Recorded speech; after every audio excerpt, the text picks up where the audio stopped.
Monday, October 8th. This is the news on PBCJ. I am Simone Absalom.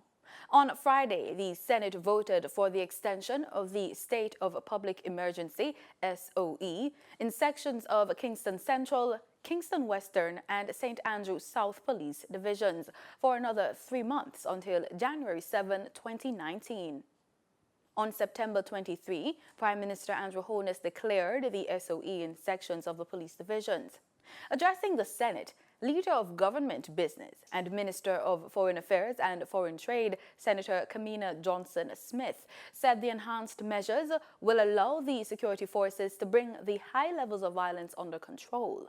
And make no mistake, the level of violence and crime is so rampant that the imposition of enhanced security measures by way of public state of emergency is an appropriate and proportionate act by the state.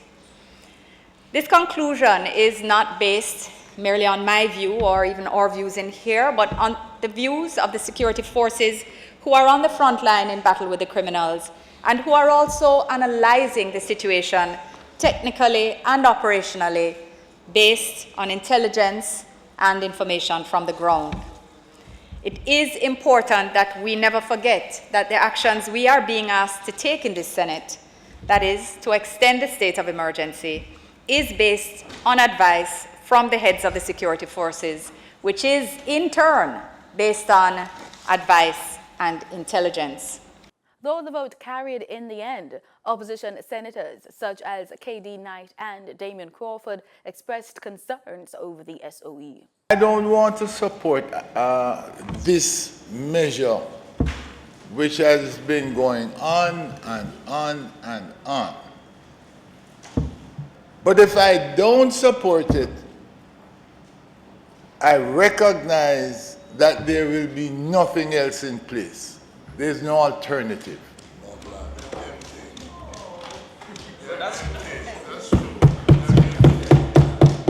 And that is what bothers me, the fact that there's no alternative.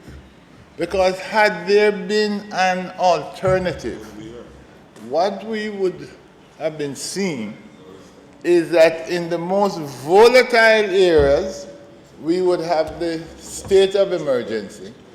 And in other areas where people's lives are threatened by criminal activity, there would be very heightened police presence, security presence in the particular areas. Jamaica's revised trade policy is expected to foster an ease in doing business with regards to imports and exports. Foreign Affairs and Foreign Trade Minister Senator Kamina Johnson-Smith described the revised foreign trade policy as a comprehensive and modern blueprint for Jamaica's trade relationship with the rest of the world, which takes into consideration the rapidly evolving trading arena while being sensitive to Jamaica's National Development Plan Vision 2030. The fact is that a robust and dynamic foreign trade policy must be accompanied by ongoing domestic reforms. Furthermore, as I always say, governments do not trade. It is the private sector who trades. So ultimately, we must work together to create that growth and its commensurate benefits for Jamaica and the Jamaican people. The trade policy will better enable the business community to provide a one-stop shop to get information on import-export regulations and procedures. The National Foreign Trade Policy and National Trade Portal are just two important pillars of a broader framework of economic growth and transformation that are essential to a sustainable and inclusive future for Jamaica. Today's launch is therefore an important marker in a long-term program of policy implementation and transformation. The Ministry of Foreign Affairs and Foreign Trade stands ready to work with all stakeholders in fostering a sustainable future for all Jamaicans. Minister Johnson-Smith was speaking at the launch of the National Trade Policy last Thursday at the Jamaica Pegasus Hotel in Kingston. The Industrial Disputes Tribunal, IDT, has ruled in favor of a former employee of Rio Hotels and Resorts who had brought a case wrongfully dismissal before the tribunal. IDT ruled that Rio Hotels and Resorts breached the island's labor relations code when it dismissed one of its workers in 2015 for not seeing its designated doctor after sustaining injury from a fall on the job. The IDT on Friday said Rio Hotels and Resorts was wrong when it terminated the employment of its assistant manager for housekeeping, Mariano Reyes, a Dominican Republic national, after she refused to visit a doctor appointed by the hotel for examination following a fall and subsequent injury.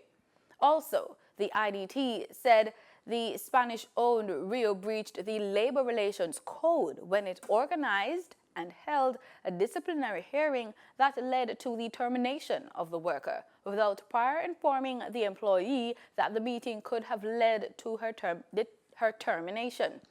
As a result, the IDT ruled that Rio should compensate Reyes, who was represented by attorney-at-law Emily Shields, the equivalent of 52 weeks' pay. The former employee indicated that she did not wish to be reinstated in the job. The deadline for nominations for the Jamaica High Commission's Windrush Legacy publication has been extended to October 31, 2018. The Legacy publication is a major project of the High Commission to commemorate the 70th anniversary of the arrival of the SS Empire Windrush, which was a watershed moment in the history of a multicultural Britain. The publication, which will be launched during a Windrush celebration and a Caribbean Family Festival in Nottingham on October 28, aims to honor the achievements of 500 Jamaicans who have contributed to the development of the United Kingdom. A key highlight of the celebrations in Nottingham will be a friendly match between the Nottingham Forest Ladies and the Senior Reggae Girls to be held at the City Ground on October 28, with the kickoff at 3 p.m. Jamaica's High Commissioner, His Excellency Seth George Ramakan, as well as officials from the sporting fraternity in the UK and Jamaica, are expected to be in attendance. The publication, which was first announced by High Commissioner Ramakan, was part of last year's Jamaica 55 celebrations and will be available on Windrush Day, June 22, 2019. Sections of the island experienced a minor tremor around 9:28 p.m. on Sunday. Persons in Kingston, St. Andrew, Portland, and St. Thomas reported feeling the quake. The United States Geological Survey reported that it was 3.6 magnitude tremor with its epicenter west-northwest of Hope Bay, Portland. 2 major earthquakes were recorded in Jamaica in September. In regional news, we go to Haiti, where an earthquake on Saturday left at least 11 people dead and dozens injured. There was also a 5.2 magnitude aftershock on Sunday. The U.S. Geological Survey said the epicenter of the aftershock was located 9.8 miles north-northwest of Port-de-Paix, the city hard hit by Saturday night's 5.9 magnitude earthquake. Sunday's aftershock had a depth of 10 kilometers.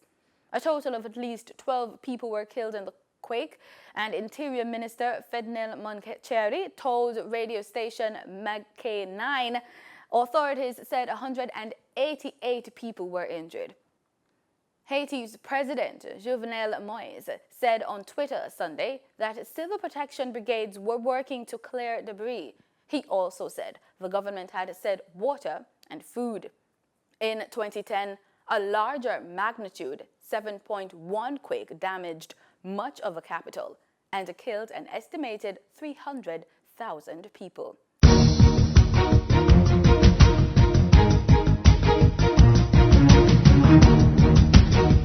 In sports, We're on the courts with netball. Jamaica's senior women's netball team captain, Janelle Fowler-Reid, is promising a better showing in Game 2 of their two-test LASCO series against Trinidad and Tobago at the National Indoor Center this week. Fowler-Reid, who is rated as the best goal shooter in the world, scored 34 from 39 attempts in leading the Sunshine Girls to a 61-40 victory in their opening match on Sunday. However, Fowler-Reid said she was not pleased with her performance, as she is looking to do much better in the encounter. In a Gleaner interview, she stated that, quote, "I felt that I played mediocre because I think that I was not at the best that I know I can play," end quote. Ranked 4th in the world, the Sunshine Girls are 6 places above Trinidad and Tobago. The Sunshine Girls will face rivals England in a 3-test series following this series, starting Thursday. And that's the news. Thanks so much for making it PBCJ. Remember, we are the People's Station.